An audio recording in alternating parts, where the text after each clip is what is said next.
ఎక్కడి నుంచి వచ్చినా నీకు ఎన్ని నిధులు ఇచ్చినా? Society vice chairman. నా పేరు భారతీయ జనతా పార్టీలో ఈ వర్గం ఆ వర్గం ఉండదు. ఎవరు అనుకుంటే వాళ్ళ మూర్ఖత్వం. ఒక్కడి జెండా కోసం పనిచేయాలి, పార్టీ కోసం పనిచేయాలి. వ్యక్తి కోసం పనిచేస్తే పార్టీలు ప్రోత్సాహం ఉండే ప్రసక్తి లేదు. నా కోసం పనిచేస్తూ ఉండదు, ప్రసక్తి లేదు. దాన్ని ఎప్పుడు ప్రోత్సహించము, దాన్ని అనుమతించము. దాన్ని హుజరాబాద్ నియోజకవర్గంలో కరీంనగర్ పార్లమెంట్ లో ఆ పద్ధతి పోయింది. ఎక్కడ లేని సమస్య ఎక్కడి నుంచి వస్తున్నది? ఎక్కడ లేని సమస్య ఎక్కడి నుంచి వస్తున్నది? కానీ ఎవరైనా కూడా ఎవరి రాజకీయ భవిష్యత్తు మనం కష్టపడి ఇప్పుడు గట్లంటే బండి సంజయ్కి పార్టీకి హుజరాబాద్ లో తక్కువ ఓట్లు రావాలని కొంతమంది పనిచేసారు. వాళ్ళ టికెట్ ఇవ్వమంటారా? చెప్పు, ఇవ్వమంటారు వాళ్ళ టికెట్లు? అంతా కష్టపడి పనిచేసారు. వీళ్ళు ఏ వర్గం? ఈయన ఎవరి ద్వారా చేయండు? ఈయనకి ఎదిగిస్తున్న నిధులు, వీళ్ళకి ఎదిగిస్తున్నా, వీళ్ళకి ఎదిగిస్తున్న నిధులు. అతను నాకు వర్గాలు తెలియదు, నాకు కార్యకర్తలు తెలుసు తప్ప. ఇప్పుడు చేరినప్పుడు నేను అంత యాక్టివ్గా లేను. నేను ఎవరికో నాకే తెలుస్తుంది అన్న. నాకు ఎవరు వస్తా పనిచేస్తున్నా. ఇప్పుడు ఈజీఎస్ దేశంలో ఏ ఎంపీ, మీరు నమ్మరు, ఏ ఎంపీ కూడా ప్రతి గ్రామ పంచాయతీకి 5 లక్షల నుంచి 20 లక్షలు ఇచ్చినటువంటి ఒక ఎంపీ నాకు చూపెట్టారు. మీరు కరీంనగర్ పార్లమెంట్ లో ఎన్ని గ్రామ పంచాయతీలు ఉంటే అన్ని గ్రామ పంచాయతీలు, సరే ఒక 10-20 గ్రామ పంచాయతీ టెక్నికల్ ప్రాబ్లం వలన ఇవ్వలేకపోయినాం. ప్రతి గ్రామ పంచాయతీకి 5 లక్షల నుంచి 20 లక్షల వరకు ఈజీఎస్ నిధులు ఇచ్చింది నేనే. ఇప్పుడు ప్రారంభోత్సవాలు చేస్తున్నాం మేము. ఒక్కొక్క మండలానికి 1.5-2 కోట్ల నిధులు ఇచ్చినాం. అన్ని కలిపి ప్రారంభోత్సవాలు చేస్తున్నాం. మీరు చూస్తున్నారు. మీరు ఎంపీ ల్యాడ్స్ కూడా ఎవరు వస్తారు, నిన్న కూడా ఇచ్చిన, అంతమంది తనకిచ్చిన, ఎవరు వచ్చినా అందరికి. అవి దేనికోసం? మనకు కావాల్సింది ఎవరు గెలవాలి? పార్టీ కోసం కష్టపడ్డటువంటి ఇది కార్యకర్తల ఎలక్షన్స్ అన్న. వాళ్ళు పార్టీ కోసం కష్టపడి గెలిపించారు. ఆ గెలిపించిన మళ్ళా వాళ్ళు ప్రజాప్రతినిధులు చేయాల్సిన బాధ్యత మా మీద ఉంటుంది. లేకుంటే మా దానంత మూర్ఖత్వం ఇంకోటి ఉండదు ఎవ్వరికి. బోర్డు ఎవరి కోసం అంటే ఈ వర్గానికి బోర్డు చేయదు, ఈ వర్గాన్ని బోర్డు చేయాలనుకున్నాం. నాకు ఏ వర్గం నాకే తెలియదు. ఎవరు ఏ వర్గం ఇప్పుడు నాకేది వాళ్ళకి ఎదురు నాకేం తెలుస్తుంది? కాబట్టి నేను మళ్ళీ అప్పేస్తున్నా. కొంతమంది గిరిగీసుకొని బండి సంజయ్కే పూజ చేస్తా అంటాను అనుకో, వాళ్ళ అవుట్ రాజశేఖర్ గారు వాళ్ళ భవిష్యత్తు అవుట్. ఎందుకు ఇస్తాం టికెట్? ఎందుకు ఇస్తున్నా? ఇప్పుడు నాకు సపోర్ట్ చేసి బండి సంజయ్ వర్గమే అని ఇవ్వాలన్నా కూడా టికెట్ ఇయ్య.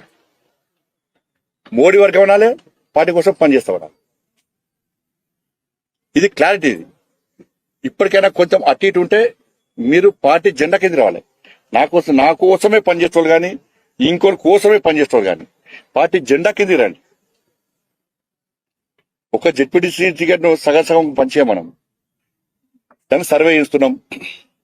మనకు కావాల్సింది ఇలా మెజార్టీ మనకు గెలవాలి, అన్ని పీఠాల్లో మనం కైవసం చేసుకోవాలి. ఎందుకంటే అభివృద్ధి చేసింది మనం, నిధులు తీసుకొచ్చింది మనం, కష్టపడేది మనం. 20,000 సైకిల్ అంటే ఈ పేదరికం గురించి మంచి ఆలోచన చేస్తుంది తప్ప ఇంకేంటంటే ఈ రాజకీయాలు, ఇంకెవరో రాజకీయాలు, చిల్లర రాజకీయాలు ఇవన్నీ. కానీ జెండా కింద రావాలి, అందరు గెలిపిస్తాను నేను.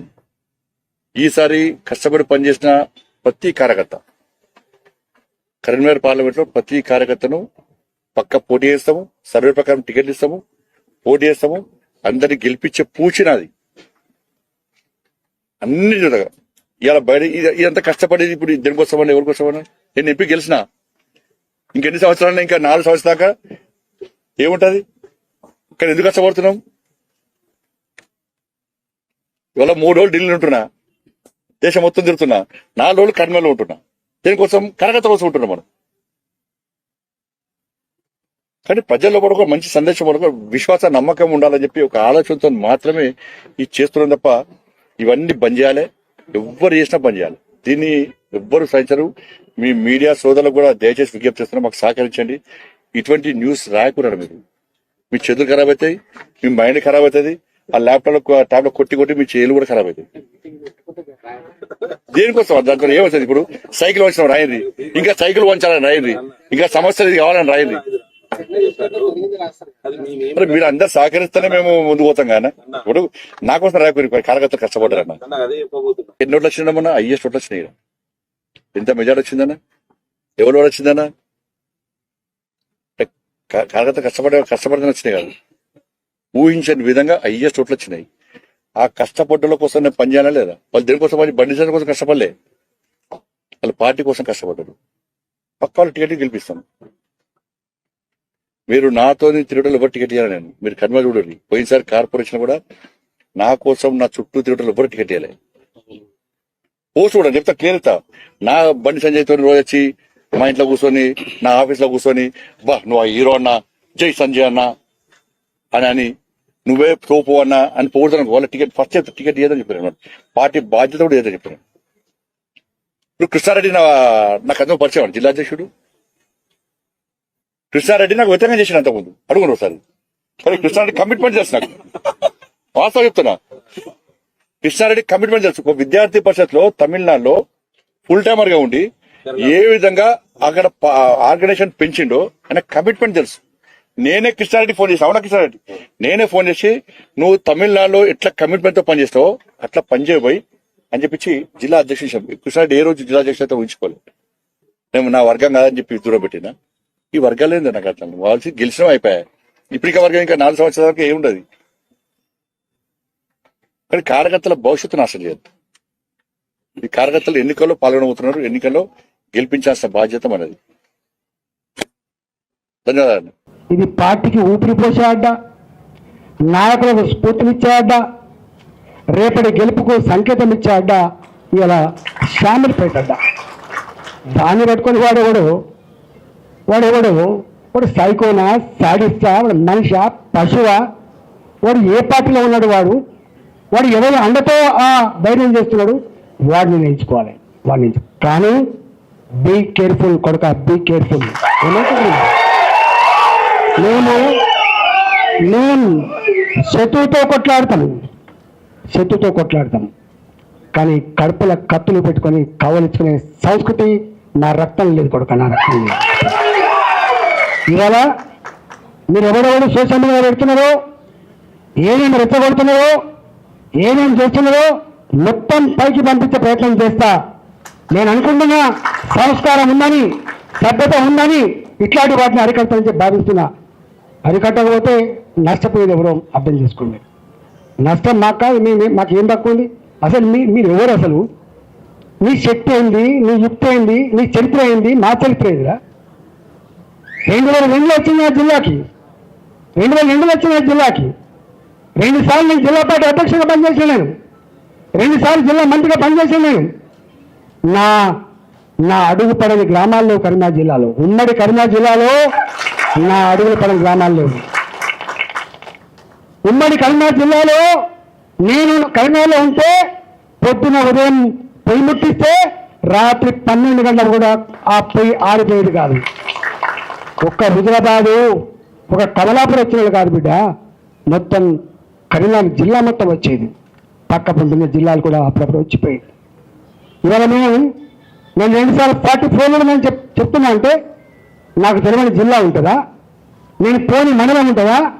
నేను మాట్లాడిన జాతులు ఉంటాయా? మీకు మా చరిత్ర తక్కువ తెలుసుకోడు కానీ మీ చరిత్ర మీకు తక్కువ తెలుసు. నేను ఆర్థిక మంత్రిగా ఉన్నాడు, 110 కులాలు 120 కులాలు ఉంటే అనేక కులాలకి పాప ఇప్పటిదాకా వాళ్ళకు ఎమ్మెల్యేలు కాలేదు, ఎంపీలు కాలేదు, వాళ్ళు గుర్తించిన పాపన పోతలేరు, వాళ్ళకు కుల సర్టిఫికేట్లు లేవని చెప్పి నన్ను ఎవరు కోరలే. నేనే ఒక 40 రోజుల పాటు 40 డేస్ యావత్ తెలంగాణ అన్ని కుల సంఘాల నాయకులతో భాజపా అసెంబ్లీలో మీటింగ్ పెట్టి, నేనే వాళ్ళకి భోజనాలు పెట్టి, నేనే మీకు లీడర్ని, మీ సమస్యల పరిష్కారం కోసం ఉన్న బిడ్డని చెప్పింది నేను 40 రోజుల పాటు ఆ పని చేసిన. 40 రోజుల పాటు అన్ని సమస్యలు తెలుసుకున్న తర్వాత నేను ఒక బీసీ కాంక్లేవ్ అని చెప్పి బీసీ పార్లమెంట్ సభ్యులను, బీసీ శాసనసభ్యులను, బీసీ శాసన మండలి సభ్యులను, ఆనాడు మా స్పీకర్గా ఉన్న నరసింహాచారి గారిని, ఆనాడు కౌన్సిలర్ చైర్మన్ ఉన్నటువంటి స్వామి గౌడ్ గారిని, మంత్రులందరితో ఒక మీటింగ్ పెట్టాం. 3 రోజుల పాటు పెట్టాను నేను. ఈ 3 నెలలకు మనం దిక్కు కావాలి. తెలంగాణ రాష్ట్ర ఏర్పాటు కేవలం భౌగోళికమైనది కాదు. తెలంగాణ రాష్ట్ర ఏర్పాటు ఈ జాతులకు స్వేచ్ఛ కావాలి, ఈ జాతులకి ఫలితం అందాలనే సంకల్పంతో ఉన్నది. కాబట్టి మనం వీళ్ళ కోసం అది చేయాలని చెప్పి 3 రోజుల పాటు చర్చించాం మేము. దాని ఫలితమే 250 రెసిడెన్షియల్ స్కూళ్ళు ఇవాళ బీసీ రెసిడెన్షియల్ స్కూల్ వచ్చినాయి. దాని ఫలితమే ఇవాళ ఎస్సీ రెసిడెన్షియల్ స్కూల్ ఎక్కువ వచ్చినాయి. దానికి ఫలితమే ఎస్టీ రెసిడెన్షియల్ స్కూల్ వచ్చినాయి. దాని ఫలితమే 78 కులాలకు ఆత్మగౌరవ భవనాలు వచ్చినాయి. ఇక్కడ వెలమ హాస్టల్ అంటూ ఉండే, గౌడ హాస్టల్ ఉండే, పద్మశాలి హాస్టల్ ఉండే, కొన్ని పెద్ద కులాలకు మాత్రమే ఉండే. అలాంటి వాళ్ళకు కూడా ఇక్కడ ఉండాలని చెప్పి, పేదవాళ్ళకు కూడా అని చెప్పి 78 కులాలకు ఆత్మగౌరవ భవనాలకి జాగలు ఇచ్చి ఇలా జీవోలు ఇచ్చిన దాంట్లో ఈటల రాజేంద్ర అంటూ గుర్తుపెట్టుకోండి. ఈటల రాజేంద్ర చరిత్ర గది. ఈటల రాజేంద్ర గారు ఎన్నడూ నా వార్త పేపర్లో వస్తుందా రాదా, నా వార్త టీవీలో వస్తుందా రాదా, నాకు ఈ సోషల్ మీడియా అంటే ఎందుకు అన్నాడు. నేను ఇప్పుడు చూడండి, నేను దానికి అడిక్ట్ అయినోడు ఏమైపోతున్నాడు కానీ వాటిని చూసుకోవడం కాదు. ఈ సోషల్ మీడియా గివిటి చూసి మురిస్తోని అంతకంటే కూడా కాదు. ఇవాళ మళ్ళీ చెప్తున్నా, ఎప్పుడు కూడా ధీరుడు వెనుదిరిగాడు గుర్తుపెట్టుకో, ధీరుడు వెనుదిరిగాడు గుర్తుపెట్టుకో. అది సందర్భం మాత్రం రియాక్ట్ అవుతాడు, సందర్భం మాత్రం బయటకు వస్తాడు, సందర్భం మాత్రమే మాట్లాడతాడు. భరిస్తాం. ఎక్కడ భరిస్తాం?